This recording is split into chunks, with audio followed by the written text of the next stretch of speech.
नमस्कार। म आज 2500 भिडियो निर्माण गरेर सामाजिक सञ्जाल मार्फत प्रस्तुत गरेको छु।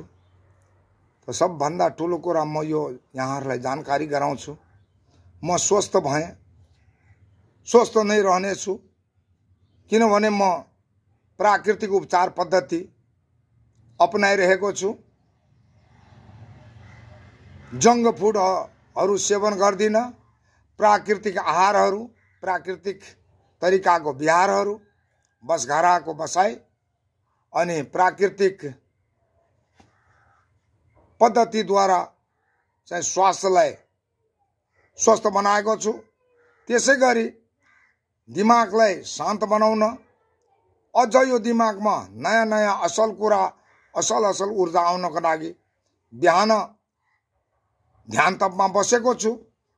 त्यसपछि मेन्टरज्यू महोदयहरूबाट प्रशिक्षण लिइरहेको छु र आफूले पनि थारू संस्कृति संरक्षण संघ नेपालको संस्थाको उद्देश्य अनुसार जुम मिटिङमा धेरैजना महोदयको बीचमा, विद्यार्थीको बीचमा आफ्ना विचारहरू राख्दैछु, संस्थाको विचार राख्दैछु। अनि धेरै साथीहरूलाई यसमा WLS को रिसर्चको जुम मिटिङमा जोडाएको छु। उहाँहरूलाई त्यहाँबाट चाहिँ ऊर्जाहरू पाइराख्नु भएको छ। हामीलाई वक्ता बनाउनु परेको छ, हामीलाई क्षमतावान व्यक्तित्व बनाउनु परेको छ, हामीलाई यो अभियान चलाउने क्षमतावान व्यक्तित्व तयार गराउनु पर्नेछ। त्यसै गरी जुग अनुसार स्किलहरू सिक्ने कुरामा चाहिँ उहाँहरूलाई प्रोत्साहित गरिरहेको छु। त्यसैले गर्दा यहाँ विद्वानहरूले भन्नुभएको छ, ठुलो सोचको ठुलो जादु। सोचाइ ठुलो छ, यो अनुसार त्याग तपस्या पनि गर्नुपर्छ, लगनशीलता पनि त्यसमा दिनुपर्छ, अनुशासित पनि हुनुपर्छ र आफूले सोचेका कुरालाई कार्यान्वयन गर्न हर हमेशा जागरुक रहनुपर्छ, ध्यान केन्द्रित गर्नुपर्छ भन्ने कुरा यो मेडिटेसन क्लासले हामीलाई जानकारी दिँदैछ, दिएको छ र यो कुरा यथार्थ हो पनि। म पनि यो कुरा यथार्थ मान्छु। तर अर्को कुरा, अब सोच त ठुलो भयो, सपना ठुलो देखियो, तर त्यसलाई केयरलेस गरियो भने, व्यवस्था गरियो भने, त्यसमा निरन्तरता दिएन भने पुरै त्यहाँ त्यो कामलाई सफल सिद्ध गर्नको लागि निरन्तर प्रयास हरेक कुरामा राखिएन भने त्यो सफल नहुन पनि सक्छ। त्यसैले सफल हुनको लागि असल सोच, असल विचार, असल समय, असल चिन्तन, असल कार्यान्वयन निरन्तन भयो भने सफल पक्कै पनि हुन्छ। अब महान विद्वत वर्गहरू, कोही आविष्कारक हुनुभयो, कोही लेखक हुनुभयो, कोही साहित्यकार हुनुभयो, कोही पत्रकार हुनुभयो, कोही ठुलो प्रवचनकर्ता हुनुभयो, कोही ठुलो धनाढ्य व्यक्तित्व हुनुभयो। उहाँहरू पनि त हामी जस्तै मान्छे हो। उहाँहरूको पनि त हामी जस्तै 24 घण्टाको समय हो। तर उहाँहरू कसरी हिँड्नुभयो, कसरी चल्नुभयो, के सोच्नुभयो, के भोजन ग्रहण गर्नुभयो, कति घण्टा सुत्नुभयो, के कल्पना गर्नुभयो, के कार्यान्वयन गर्नुभयो, उहाँहरू सफल हुनुभयो हरेक सेक्टरमा। हामी पनि त्यस्तै व्यक्ति हौँ।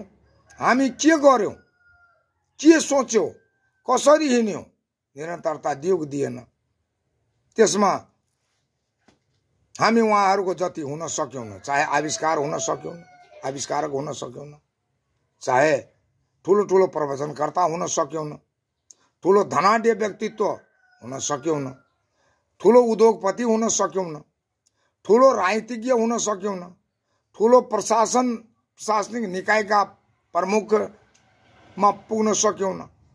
धेरै महोदयहरू, यसमा हामीले फरक छुट्याउनु पर्छ। उहाँहरू कस्तो तरिकाले अध्ययन गर्नुभयो, कसरी तरिकाले चल्नुभयो, कसरी तरिकाले हिँड्नुभयो, के सोच्नुभयो, कुन टाइममा पढ्नुभयो र उहाँहरू प्रगति गर्नुभयो, र हामी कुन टाइममा त्यो पद्धति अपनाएन र हामी वञ्चित छौँ। त्यसै गरी हाम्रा किसानहरू, मजदुरहरू दिनभरि काम गर्ने, उहाँहरूको जीवनचर्या कष्टकर छ। उहाँहरू पनि त मानिसै हो।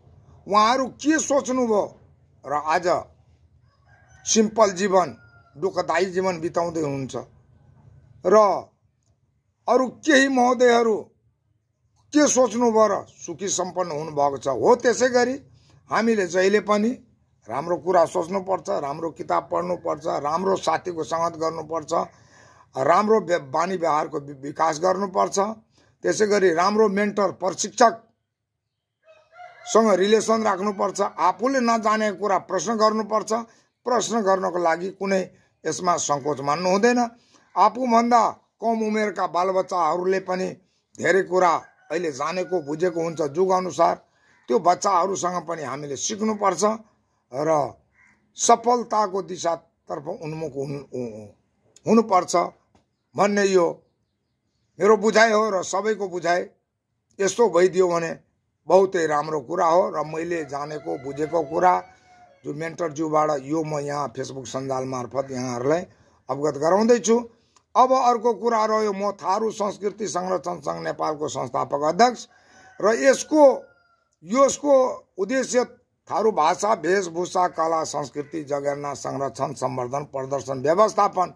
र अहिले हामी जगेर्नामा मात्रै भिरेका छौँ, किनभने हामीलाई सहयोग भएको छैन। आर्थिक सहयोग, उपकरणको सहयोग, चाहे सदस्यताको सहयोग, चाहे यहाँ भिडियो क्यामेरा, ड्रोन क्यामेरा, कम्प्युटरहरू केन्द्र कार्यालयमा, फोटोकपी मेसिन, त्यसै गरी रेकर्डिङ स्टुडियोमा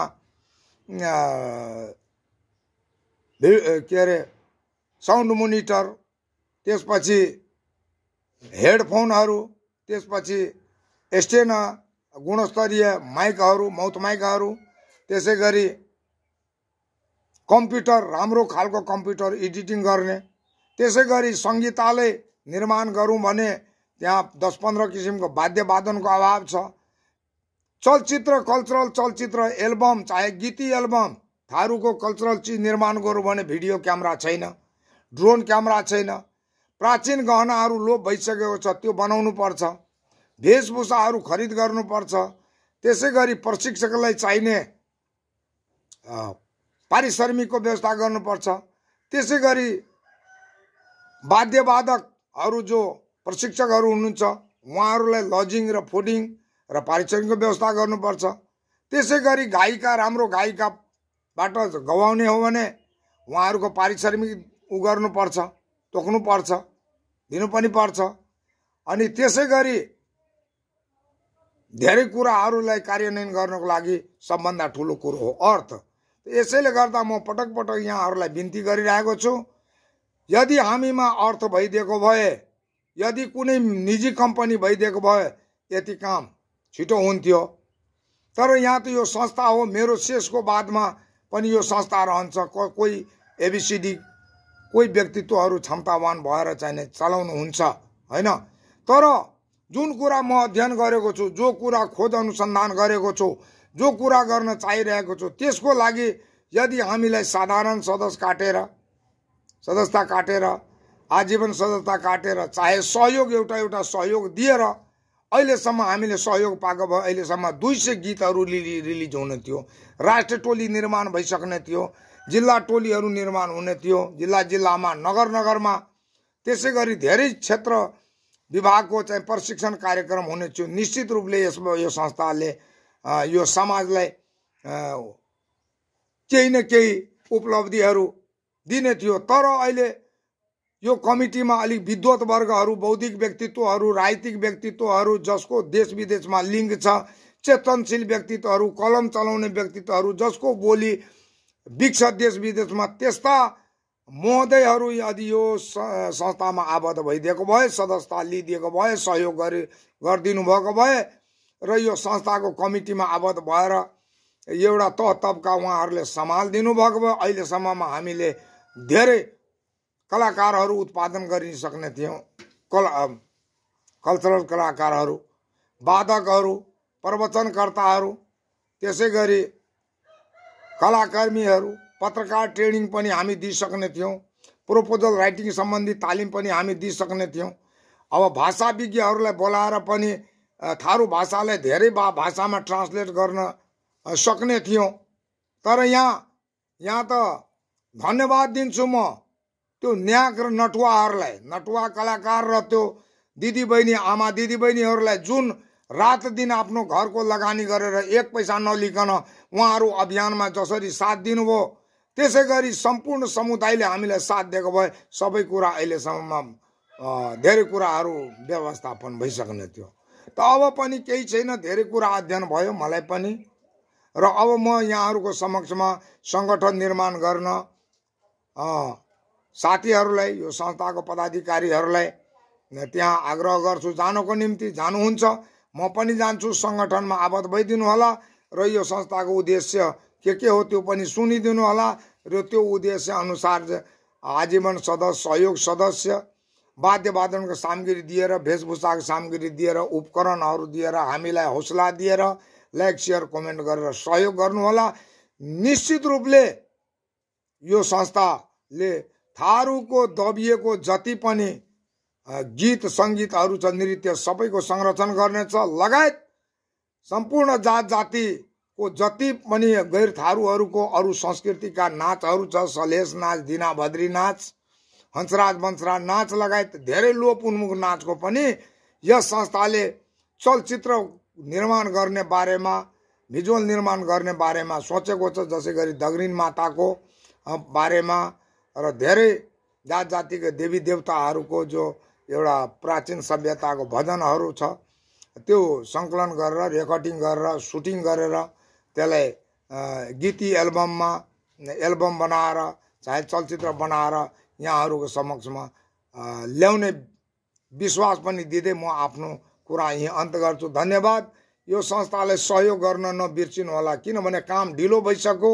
गीत रेकर्डिङ छ, सुटिङ गर्ने भिडियो क्यामेरा, ड्रोन क्यामेरा छैन, वेशभूषा छैन, त्यो घायरहरू छैन, गहना गुडियाहरू बनाउनु पर्नेछ, तालिम सेन्टर खोल्नु पर्नेछ। यहाँहरूकै सहयोगबाट यहाँहरूकै सभ्यता, संस्कृति, संस्कार बचाउनको निम्ति दिनरात म प्रयत्नरत छु। आफ्नो घरको कामहरू केही गरेको छैन, 24 घण्टा यसैमा दिमाग केन्द्रित गरेको छु।